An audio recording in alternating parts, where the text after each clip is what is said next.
गुरु मात्र पिता गुरु बंधु सखा। तस्मै श्री गुरु गुरुवे नमः। मात्र पिता गुरु बंधु सखा। हम साधारण आपके मनुष्य चरणों में गुरु की स्वामी महिमा का मंडन मेरा करें, कोटि ये हमारे प्रणाम। बूते की बात नहीं है। आपके चरणों में गुरु की स्वामी महिमा का मेरा वर्णन कोटि स्कंद प्रणाम। पुराण में भगवान शिव ने माता पार्वती से किया है।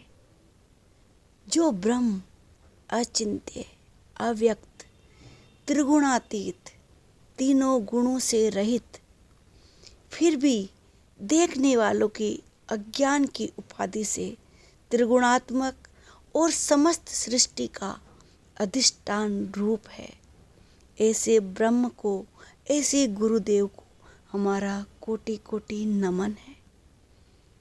गुरु की महिमा कहने और सुनने मात्र से संसार के दुखों से विमुक्त हुआ जा सकता है। गुरु की शरण में रहने वाले पूर्ण समर्पित भक्त फिर इस संसार के बंधन में नहीं बंधते। ऐसे परम तत्व को मेरा कोटि कोटि नमन है। संसार के दुखों का नाश करने वाली शक्ति का नाम गुरु है।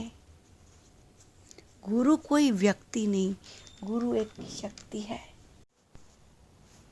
देव, दानव और मानव जिनको प्रणाम करते हैं, ऐसे भगवान शिव भी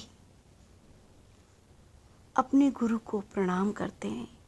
गुरु तत्व को हम कितना भी जाने, इसे पूर्णतया जानना असंभव है, क्योंकि यह रहस्यों का भी रहस्य है। गुरु के प्रति कही गई श्रद्धा की बात केवल उनको ही समझ आएगी जो गुरु को गोविंद ही समझते हैं।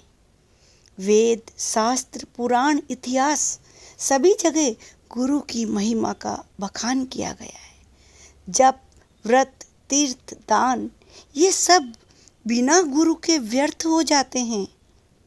हमें ये दृढ़ विश्वास रखना चाहिए, आत्मा में गुरु बुद्धि के सिवा और कुछ नहीं है।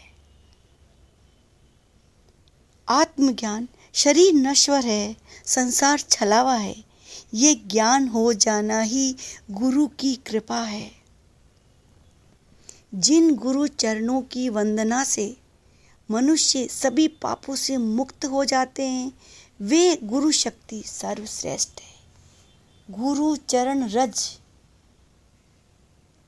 ये अज्ञान की जड़ को उखाड़ने में, अनेक जन्मों के कर्मों को निवारने में सक्षम है।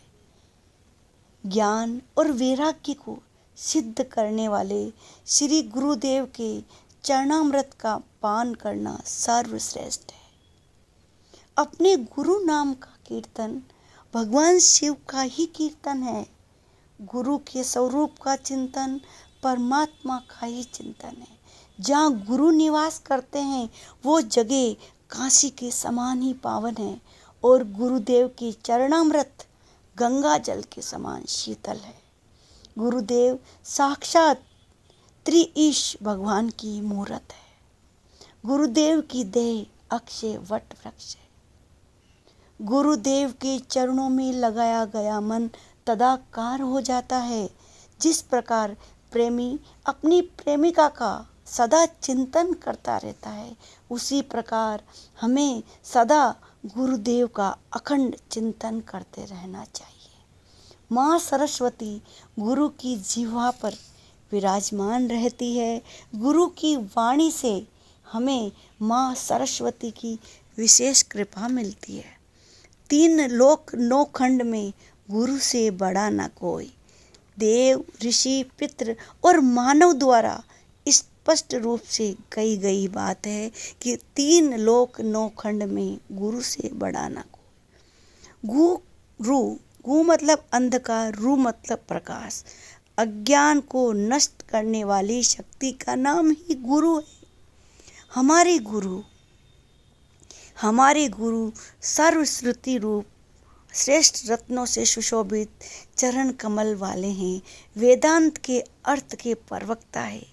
गुरु की निरंतर स्मरण मात्र से हमारी बुद्धि बढ़ने लगती है। संसार की विकट परिस्थितियों से बचाने वाले केवल मात्र गुरुदेव ही है। भ्रमित चित्त को सही राह पर गुरुदेव ही ला सकते हैं। सभी तीर्थों का फल गुरुदेव की चरणामृत की एक बूंद मात्र के सेवन से मिल जाता है। गु मतलब गुणातीत, रू मतलब रूपातीत। जो गुणातीत और रूपातीत है वही गुरु है, और जो हमें गुणातीत कर दे और रूपातीत कर दे उसी शक्ति का नाम गुरु है।